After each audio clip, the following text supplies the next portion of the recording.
છે નજર રાખીએ, પણ આવો પહેલાં હવે પ્રી ઓપનિંગના બિટ્સ આવે પહેલાં ફટાફટ સ્ટોક્સ જાણી લઈએ કયા કયા સ્ટોક્સ આજે ફોકસમાં છે. મારા સહયોગી યોમિક આપણી સાથે જોડાઈ ચૂક્યા છે. યોમિક, ગુડ મોર્નિંગ. જણાવો કયા કયા સ્ટોક્સ આજે ફોકસમાં.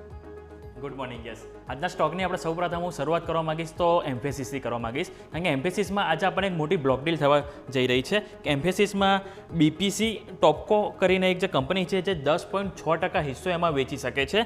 અને આ જે એનું કારણ એ છે કે જે બ્લોક ડીલની જે કિંમત છે એ 2350 નક્કી કરવામાં આવી છે અને રૂપિયા 4000 કરોડની આ એક બ્લોક ડીલ જોવા મળી શકે છે.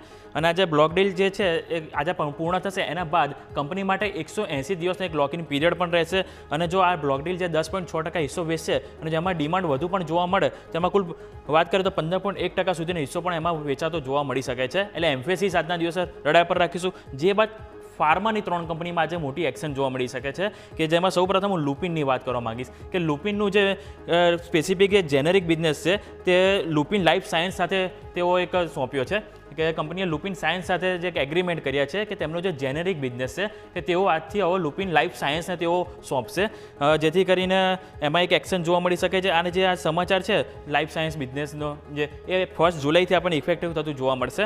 જે બાદ આપણે ડૉક્ટર રેડ્ડી આપણે નજર પર રાખીશું કે યુએસએફડીએ તરફથી તેમાં આપણને 4 ઓબ્ઝર્વેશન જારી કર્યા છે કે જે એમની જે આંધ્રપ્રદેશની શ્રી કાલુલમ પ્લાન્ટ છે એમના ઉપર કુલ 4 ઓબ્ઝર્વેશન તેઓએ જારી કર્યા છે.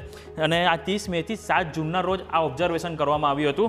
એટલે આ આપણે રડાર પર રાખીશું. સાથે સાથે જુબિલન્ટ ફાર્મોવામાં પણ આપણને એક આવા સમાચાર છે કે જુબિલન્ટ ફાર્મોવામાં યુએસએફડીએ જે એમની જે અમેરિકાના જે સ્પોકેન પ્લાન્ટ છે તેમાં 3 ઓબ્ઝર્વેશન તેઓએ મળ્યા છે. અને કંપનીની કોમેન્ટરી એવું છે કે આ જે ઓબ્ઝર્વેશન મળ્યા છે તેના માટે જલ્દી જ તેઓ એક પ્લાન એક્શન બનાવીને તેઓ એક સોંપશે.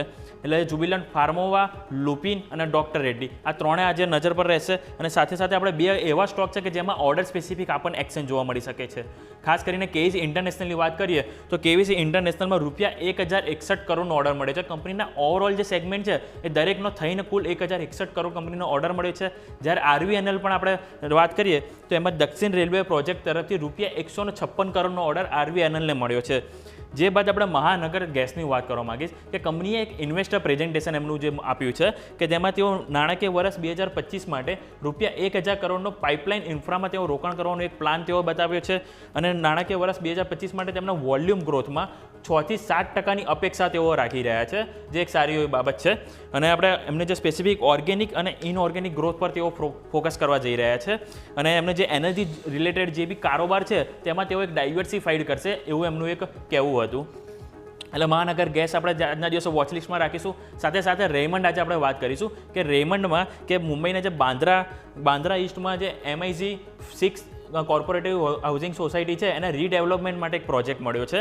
અને આ જે પ્રોજેક્ટ જે મળ્યો છે એનાથી કંપનીને રૂપિયા 2000 કરોડની આવકની અપેક્ષા તેઓ એક રાખી રહ્યા છે. એટલે રેમંડમાં પણ આપણને એક એક્શન જોવા મળી શકે છે. Over to you. યસ.